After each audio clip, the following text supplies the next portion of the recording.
for those of you who do biological sciences, there's a grounding text we talk about the tragedy of the commons. And I don't have time to go into it, but there are notions where we can teach the local kind of practices where people have proved that it is possible for people to manage natural resources without going into the tragedy of the commons, which the Western kind of theory talks so much about. As somebody said, also the curriculum and other things depends on the funding. As long as our governments and institutions are not ready to contribute to research, we shall continue with that skewed kind of arrangement. So the other thing, because it was also about curriculum and also the research, it's the partnerships in research. Sefo talked about it. Actually, he who pays dictates the tune. That's the challenge we have had as Africa. What we need to begin funding research, even if it is in a small scale. I want to thank the government of Uganda. The government of Uganda started funding research in universities and research institutions. Makerere gets 30 billion every year. Muni University now gets 2.5 billion every year for research. And this is the beginning step for us to build our local knowledge, where we can dictate the agenda of what we are going to do research on. And so so even in partnerships, yes, somebody talked about how you negotiate it. I think in Muni, we have been able to attract partnerships where we negotiate. I'll give two examples. One of them is a project we have with Palm Corps. It's called Amuti. And for you, the local word Amuti means working together. I think so. And what happens is that the donor, the Austrian agency, allowed us to co-create with them a project. They gave us first 15,000 euro to come together with the university in Vienna, together with Palm Corps, to go to the community and see what are the community needs. Based on those, we were now allowed to design a 4-year project. And now we have scholars based in Palm Corps Center, trying really to answer community things. And when the research comes, I hope it will not just be recognizing them, but they will be part of the publications that come, and that we shall all be contributing to knowledge. The other project that we have had where there was a co-creation is the RETI program, where we are skilling refugees and host communities. The MasterCard Foundation did not dictate to us. They only said we want a program that reaches marginalized young people. And we co-created a program. We took over 1 year designing that program. And also, it's not like the other donor programs. Every year we review and see what has not worked and what has worked, and there's a liberty to change. And I think we need to begin discussions with donors and the people who give us funding to push them into that direction. And how do we negotiate projects that actually push us what we want? The other thing is that for us in the university, when we design a project, there's somebody called a principal investigator and a co-principal investigator. And sometimes when projects are funded from the north, you find the budget, if you have $1 million, maybe 30% will come to you. So people need to be trained on how you begin negotiation to shift that balance. It's possible. We need to have the capacity and also be able to have the ability to negotiate for those. Briefly, the other thing is that on contributing to the 2%, in the 2% knowledge comes from what we call journal articles. The problem is that we Africans have refused, institutions like Muni and other universities in Africa should become centers that host journals, so that our people can also gain confidence to begin publishing in those journals such that they can be indexed. And so the more they quote from that journal, that reflects the source of knowledge. But as it is now, many journals are based in the north, and so we all write there, and so it's like we are contributing little, and there are so many rejections that come with that. So we need to support, the universities need to take leadership in creating knowledge by having in-house journals, and we as Muni are working towards that. And then the other one is the community engagement.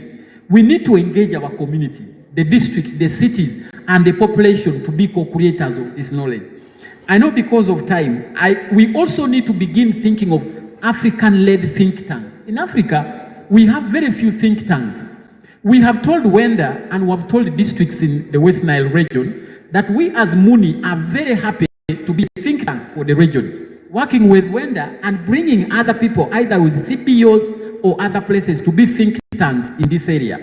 For example, West Nile hosts the largest number of refugees in Uganda. And when we came into this, we said, we as the other institutions may implement and go, we are here as a university, we have longevity. So we are in the process of establishing the Refugee and Migration Study Center, work with the Wenda and other people, and are working with American University of Beirut to begin generating ideas on how we can do positioning in refugee and host community thing. For example, underrated.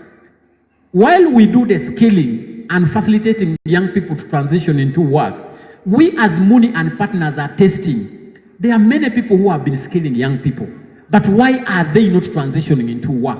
So we are coming up with a model. We are coming up with a guidance that guides every people who work like you on how do you need to link skilling young people with access to work. So there are many people, but in conclusion, I just want to say, when we say decolonizing, it's not that we are going to reject global knowledge, but rather it's about reclaiming our place as Africans in the knowledge space, in the power of the knowledge, and ensuring that we are not spectators, but we are contributors in this knowledge and taking the ownership of this knowledge and being recognized. Thank you so much.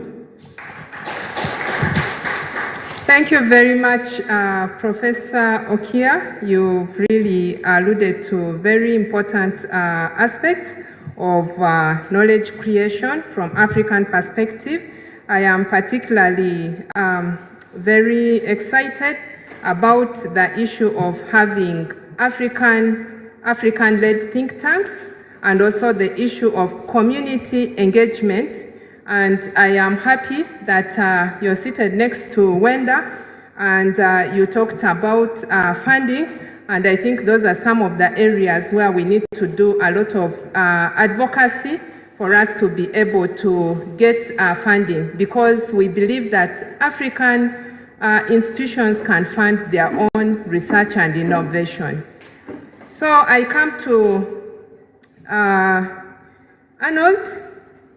From what you have heard, you work with an international organization, and we would like to know how international organizations can continue to really focus on equitable partnerships in the area of knowledge generation. You have heard of how we, as local actors, we get designed projects from the donors or the international partners, and you are dictated upon what to do. But we have rich knowledge, indigenous knowledge. We can actually cause community transformation if we give opportunity for communities to design their own projects. So from that perspective, how can INGOs reframe their partnership models to ensure that local institutions and experts lead in defining priorities, methodologies, and narratives in joint knowledge initiatives? All right, thank you, Donna.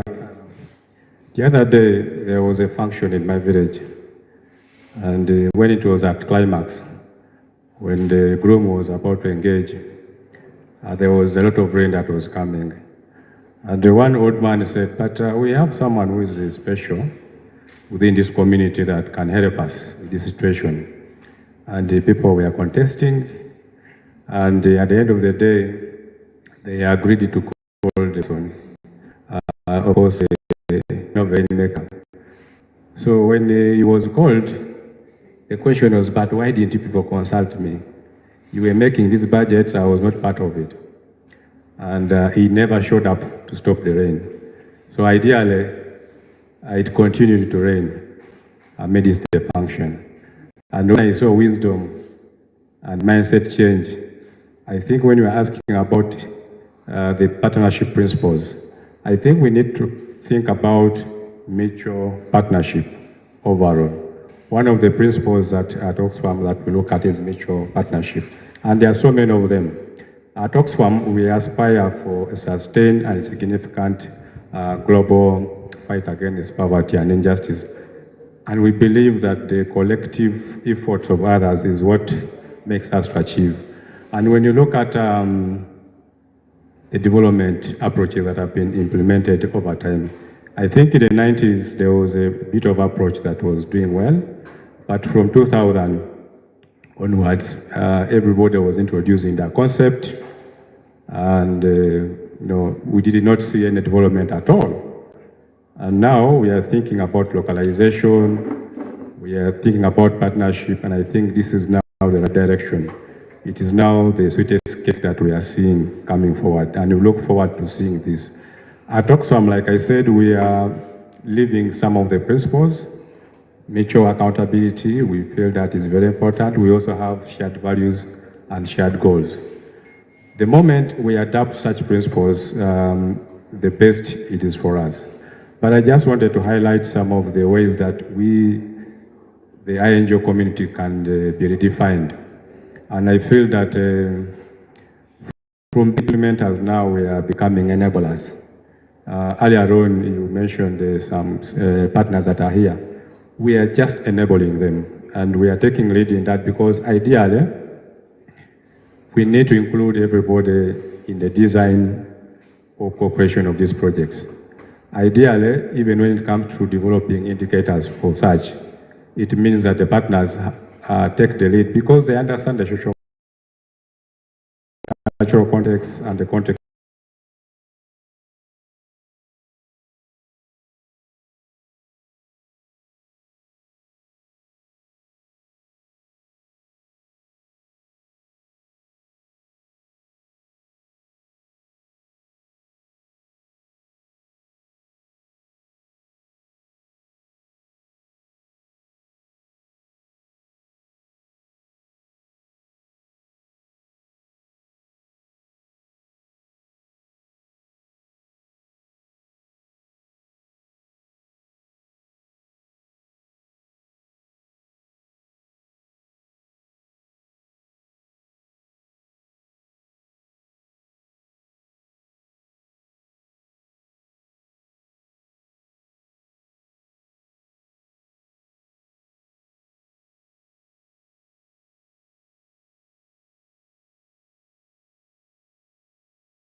the imbalance resulting from the inefficiency or interaction factors from the other will bring products down. So here is and also that all these inputs which aid agricultural production, they are centered by other large players, companies that are mainly located in where? In Kampala. So the first idea is understand where or what is missing in an area where you want to bring your idea. That one will inform what is missing in this place. If I bring this idea, how will these people react to it? Because the private sector, the civil servant and the university, private sector is quite different. It has been adding value to the customer or the farmers. And these are the people who will determine whether you'll be prosperous and are they feeling that you are really valuing them so that engaging with you. The idea was westernized and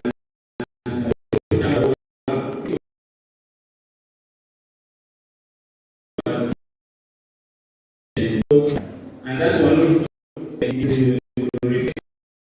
on how that is lacking in the community. Even if it is that knowledge, if I bring it, this one will work.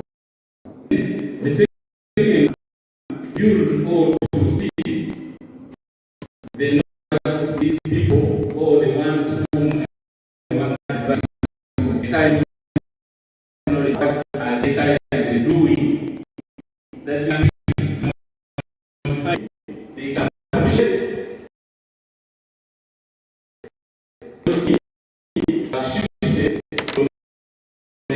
from the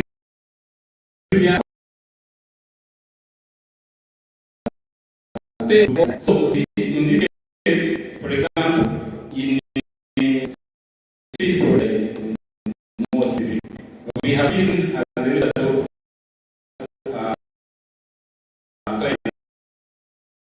we have extra high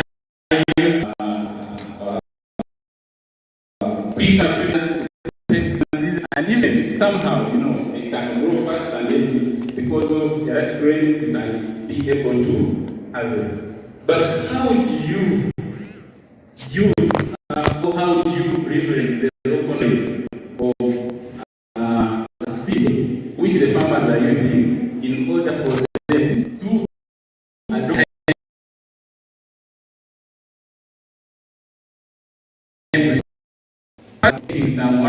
some challenges, but we don't even these people bring new technology to a community.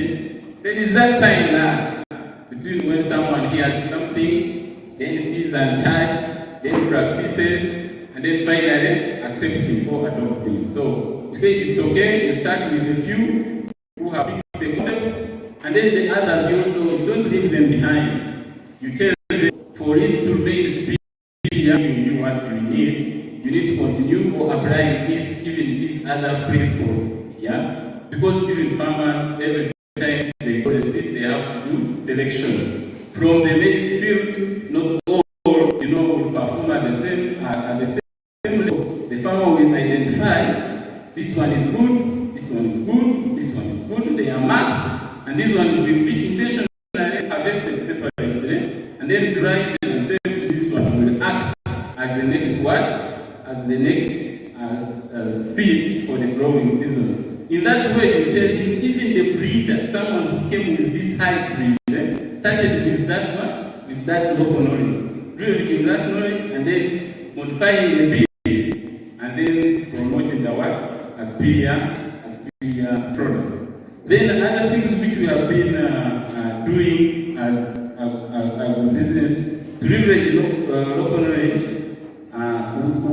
started, we found out we are not able to serve all communities depending on the question. We are located in major trading centers, and most of the farming communities are in located distance. So we brought an element of like the agent model.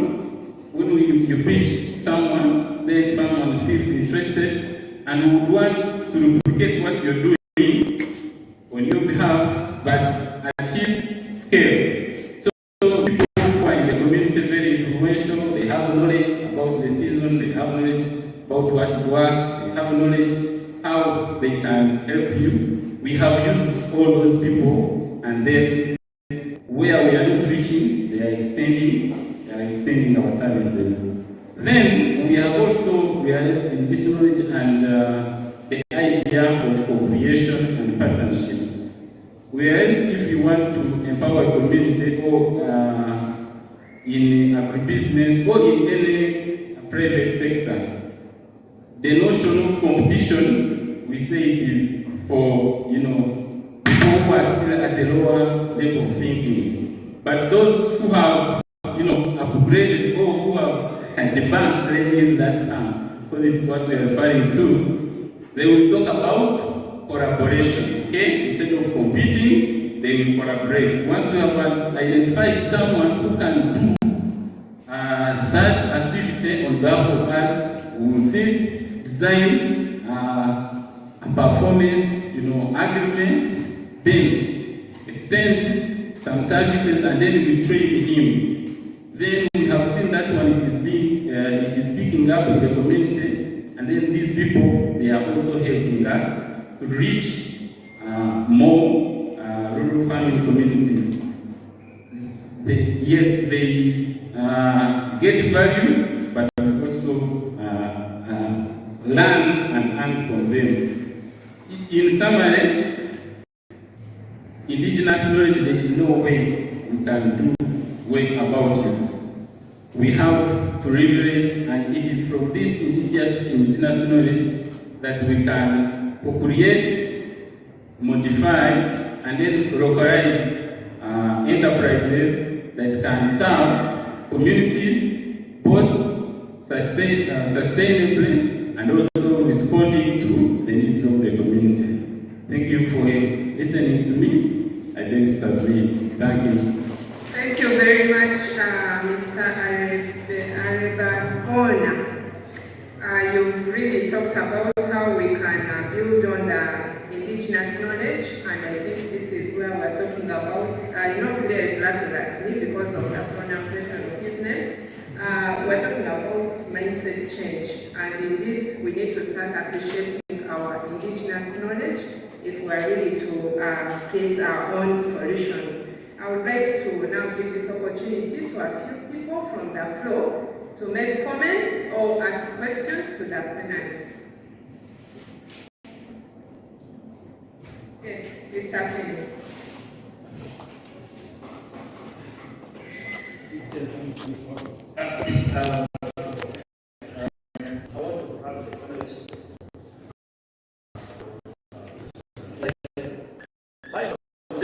Right?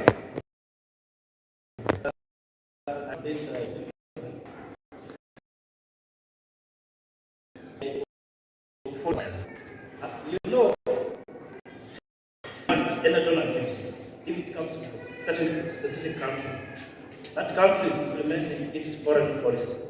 That's the fact. Whether I like it or not, that's it.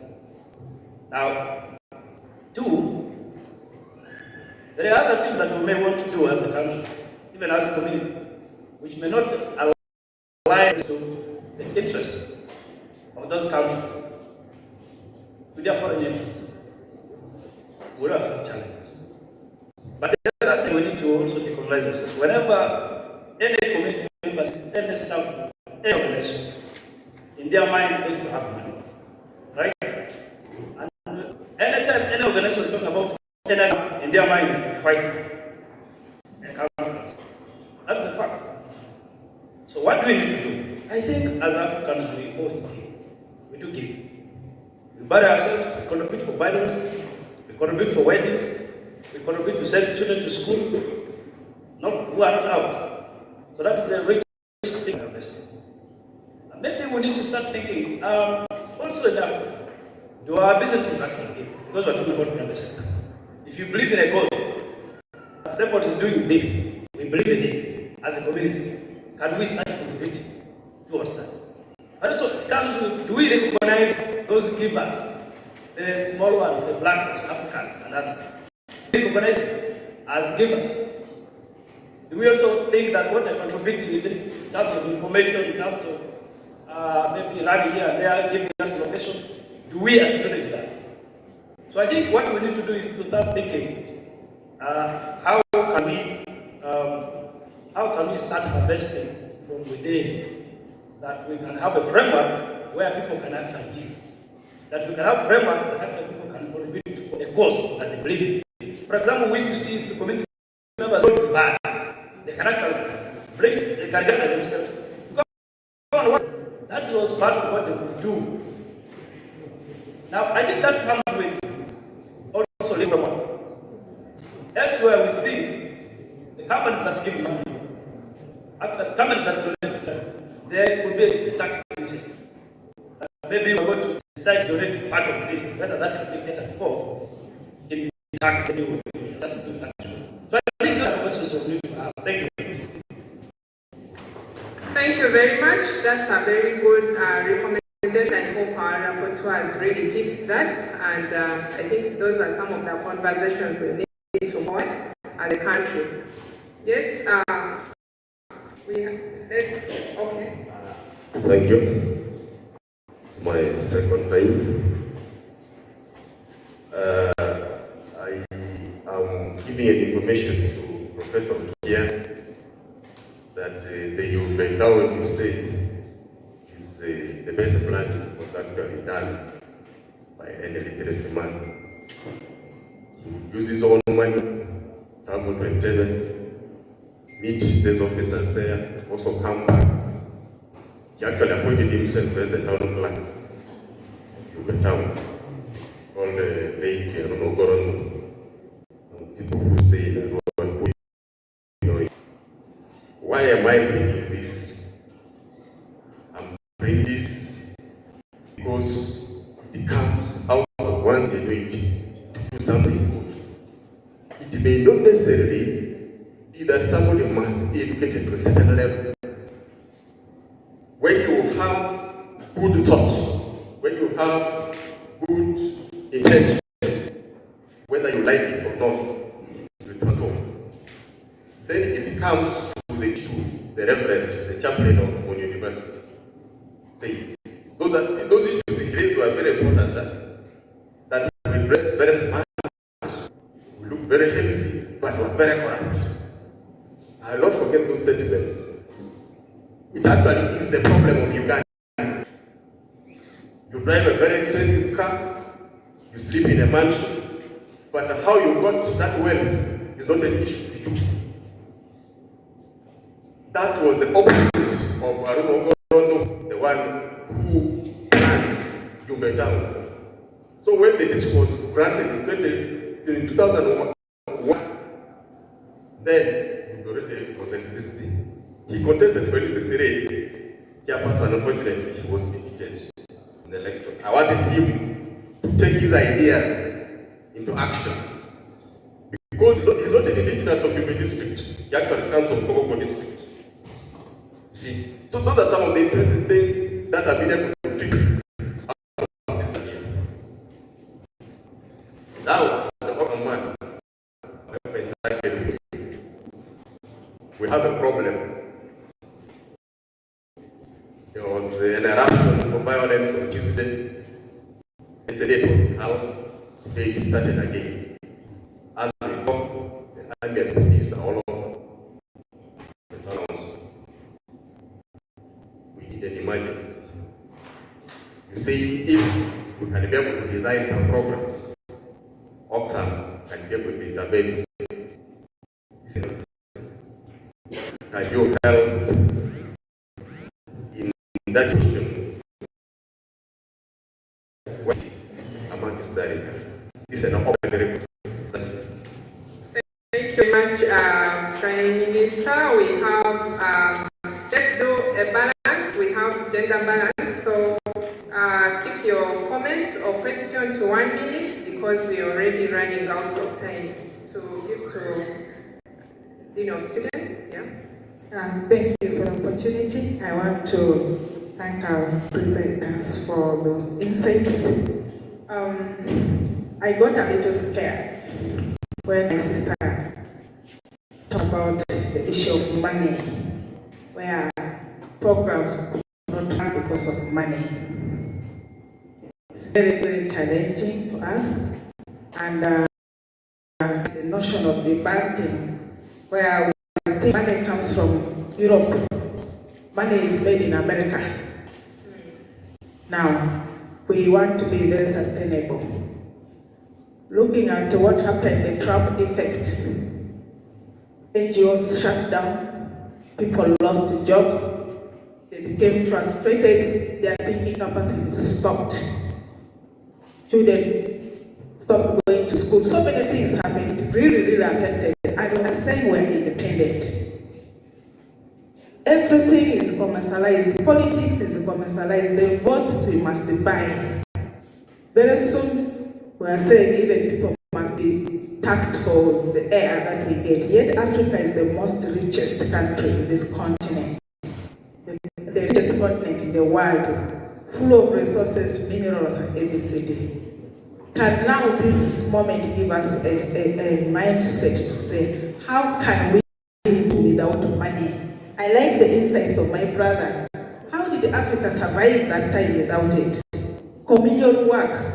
Why would we go to communities and say, I need money? Right now, go to any village, you're in the car, kitu kidogo, some water. This is what the young people want. Money is the business. How can Africa make its own money? For me, this is a thought to politicians. I would like even my brother, Moses. Yes. How do we influence the policy at that level to make their own money?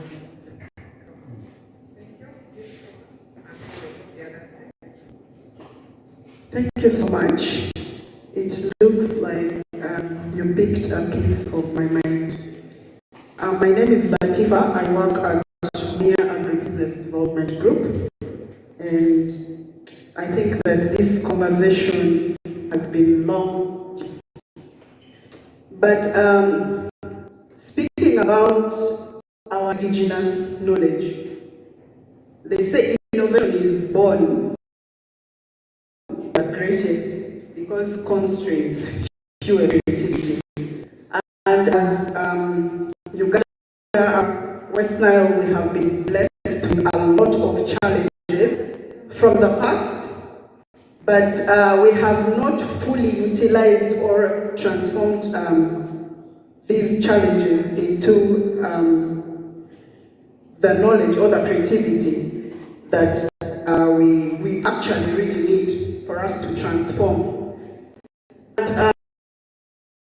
And the money and the withdrawal of humanitarian aid, I am asking the question, how can we support private sector? How can we support businesses to actually thrive so they have the capacity to fund, you know? Or maybe they say a prophet is not believed in their own home, right? But every big business out there started as a small business. So how is local government, how is the government, how university work with private sector to see that we can scale what we are doing in such a manner that it can eventually give back to the community that it is trying to actually create an impact in. Omia Agribusiness, for example, is working right now with over 83,000 farmers. And trust me, all these farmers have knowledge. Traditionally, you can see that in the past, we had our foreparents probably using solutions for hardships they have. That I have my beans, I need to store it for as long as I can, so that I can address the problem of hunger at a later time, maybe in the dry season. And they would bury their beans maybe in ash to prevent it from being destroyed by pests and something of that sort. But then, how can we support such traditional innovations and build it and transform them into something scientific? It's like, if the university, what is the science behind what my traditional people are doing traditionally? How can we, on it, get it formalized, get it standardized, and commercialize it or sell it out there? And also another thing, like my sister was saying, after humanitarian aid is not going, what is happening? If we work closely with private sector in a way that while we are trying to instill knowledge in community, while we are trying to instill some kind of change, or aspect of sustainability, partner with private sector to ensure that even long after funding is gone, the business needs to continue, and they are going to want to continue to create the impact in the community. So how can our local governments and the university or academia or even the NGOs support the standardization or to improve the law scientifically that can be commercialized by the private sector that can eventually back to the community? Thank you. Thank you. Fred has been putting up his hand, so give to him, then you bring to this line from there. Yes.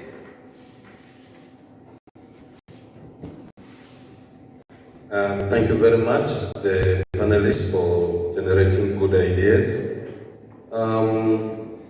Knowledge. Going to the civil society and the NGO representatives seated there, you will realize that we have so many CBOs operating at different small communities in this region.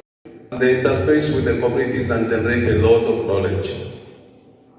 What platform do you have to tap this knowledge from these small CBOs as INGO or a national NGO, so that when you are designing your programs, they really address the community needs?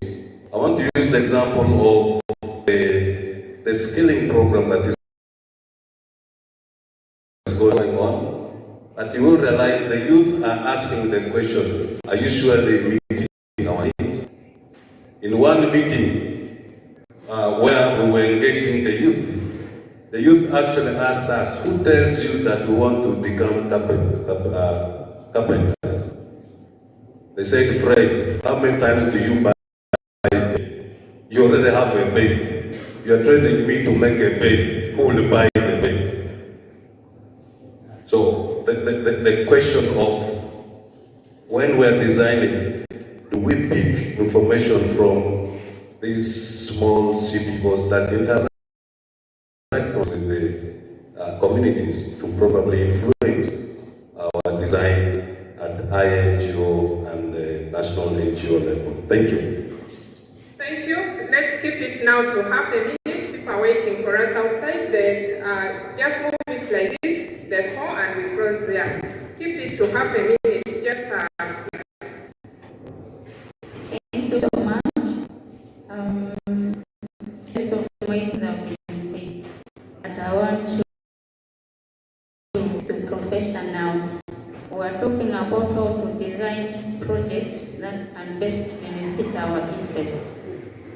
I have attended so many such gatherings talking about how to design projects. And when you move back to our respective districts, the local governments have employed ICT personnel, specialists in the districts. But the websites that our districts have designed to the outside world, that would probably attract some investors or interested kind of people to help solve our own challenges. these websites are not speaking. Could we use this particular moment in the debunking notions to attract these personnel from our various districts so that we help them on how our district websites can best be designed so that we see how some of our challenges can be handled, joining hands together with our CHOs, the private sector, the local government, and all that can be speaking to our districts. The one next to you, then you move to the next row. Thank you very much. My question goes to Associate Professor. Yeah. I like the fact that you talked about the need to reclaim our knowledge, indigenous knowledge.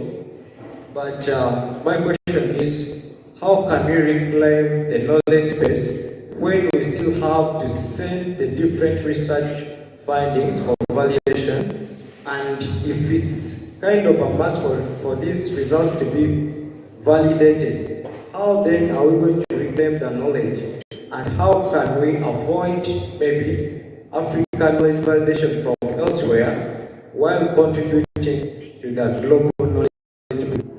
Thank you. Yeah, thank you very much. I have two questions, but I can summarize in 1 or 2 minutes. One to Wenda Moses. When I'm talking about localization, the districts, when you get a smaller project, one thing to do is you go and get an MOU with the local. And then, by the time you're going out, they will ask you to participate in something for the MOU. How is the localization understood at the district level? Two, congratulations for making 25 years.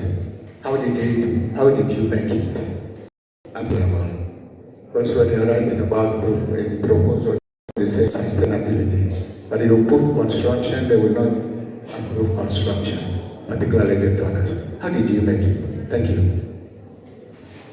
Thank you very much. I think I will use 1 minute.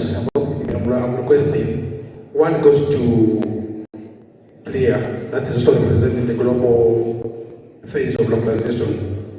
We have sung this song that INGOs or bank donors commit themselves to shift power and resources to local organizations. But a lot of commitments on paper, on air, has been seen. We are shifting this. We have 20%. So when it comes to crowds, even what people, those markets, INGOs or donor community are saying is not in practice. What the mechanisms as global secretariats have been put in place to make sure that these INGOs, the donor community who have been told that they will send the resources to communities or the local NGOs are being implemented. To whether, as the local government arm in the region with the full mandate, you have, if you're not mistaken, you have dates to enforce. We have big partners who have ever come to work in your districts, and now speak about local governments. Efforts as the local governments, even ask these partners, you are coming to do a project in my place. Where are my CPOs? Where are my COs in my place? That which we have not answered today, but it's something that the local government is to, they have the capacity to ask these NGOs to fulfill what they've signed. Last week, Debunking University. When I worked in this way, we were happy that as a region, that we have received a very good public in our region. We are very happy. Our heads were up. But later, our heads are going down. Also, if you look at the statistics of the people who are on government or on government in our region who are studying here are very few. Yet there are yet a lot of talented young men in our region here who are struggling to be on private. But if you look at the university, Half of the people in government are not from here. What's the reason? What's happening? Are people not having the what problem? So these are the issues that are happening us. We need answers. Thank you. Thank you very much. I would like us to close there and give a few minutes to the panelists to respond to their questions, and then they make their recommendations that can be taken forward. So there was a question to Wenda, question to Professor, and then to Oxfam. Could you kindly respond in the minute, and then we close? Thank you. I will start with a question on how do local governments understand localization. Thank you so much for that observation. We know under the NGO regulation, this is local government NGO monitoring committees that are supposed to be a fee. And so if local government NGO committees are levying fees, they are doing an illegality, and that is challengeable. I encourage you to challenge that, and I think we have local leaders here. Let this not be allowed to happen, because then it is defeating the of localization.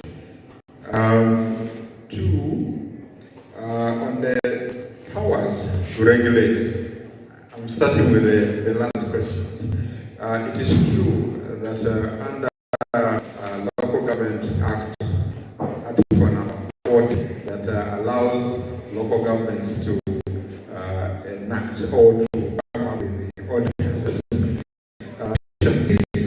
Of that article allows local delegate their powers to a council or a secretariat that is created under the the Local Government Act. For example, which is an institution that created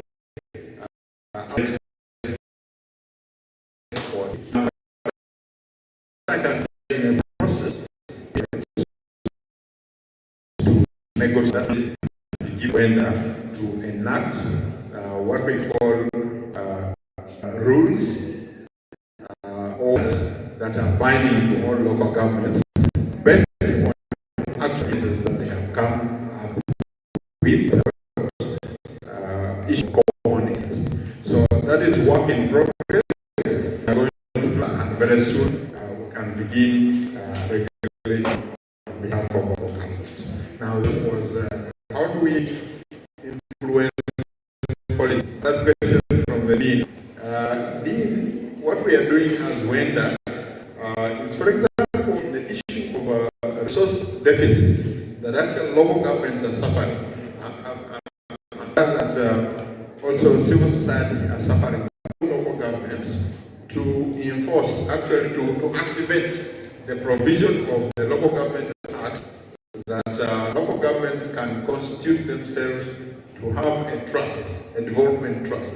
Now, what we are doing is local governments to start pooling resources from their local revenue, that the resources can pool, call it maybe a regional local government, where local government can be able to borrow resources from this pool, and they can use these resources for carrying out local economic development activities that generate income, that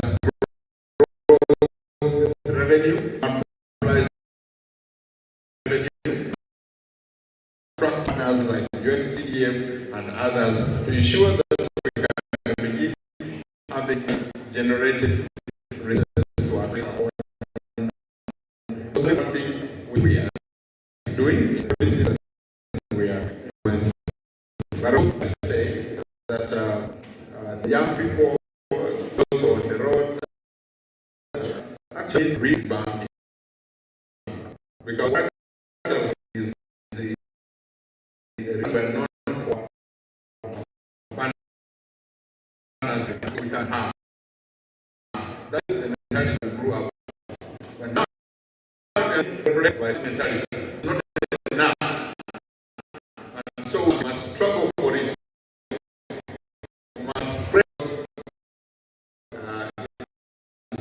that you cannot deliberate about this, nothing free there exists. And remember, conclude by that we need to change our model. I always tell people the wrong money model we have is we set ourselves to look for money to the extent that those money control what we do, control how we should use the money.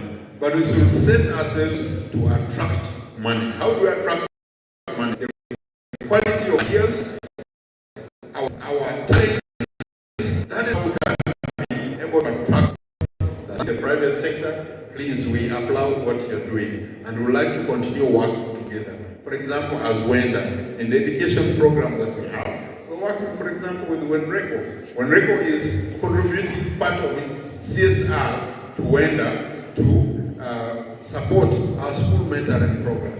That way, we are working together with the private sector. As we do good work and the good results, the capacity of humans and symbiotic relation between government, sector, civil society needs to be encouraged so that we can really evolve in our life. So, to Professor, question and make your recommendation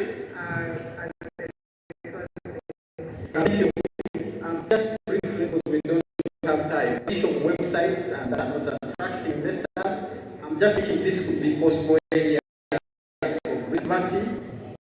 We focal to technical science, so maybe it's something that districts can collaborate with the university to do studies and co-create what would work better.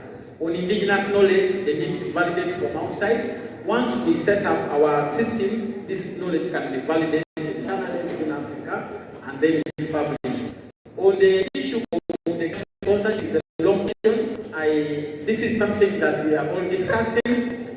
If you are able, and all of you, we invite you to the third Professor Christine Bramzoa Memorial Lecture on 28th of this month, and this will be the topic of discussion on how we can work around this issue. But it's a policy issue, national merit, but there are other venues through which that is remedied, but we can also look for it.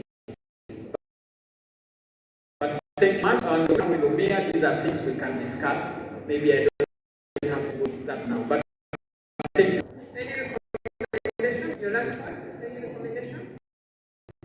Actually, just that I might when we talk about this, it's really able to apply this to solve our problems. Thank you. Thank you very much, Professor. To offer and make your last and how we already have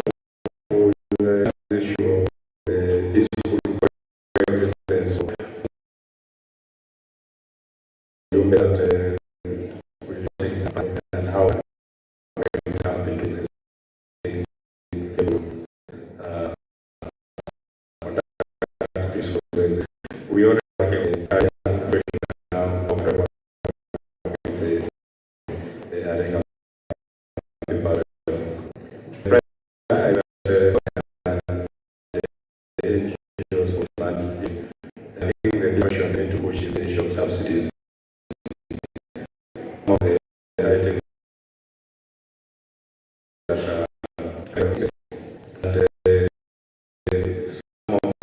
Beneficial that needs to be tested.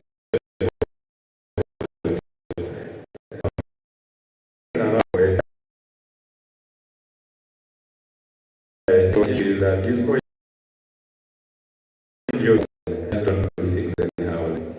And that's why we do profiling of groups. Before they engage groups, they have to do us. For example, you have skill. I think what we can only say is that a program until and then they will give us a report. So that this belongs to the teachable track like this. Mohammed. Nothing for us. Thank you. Thank you very much. Philip, in a sentence, your remark. So, what like what they can continue to showcase to the rest of Uganda, since it has portrayed herself as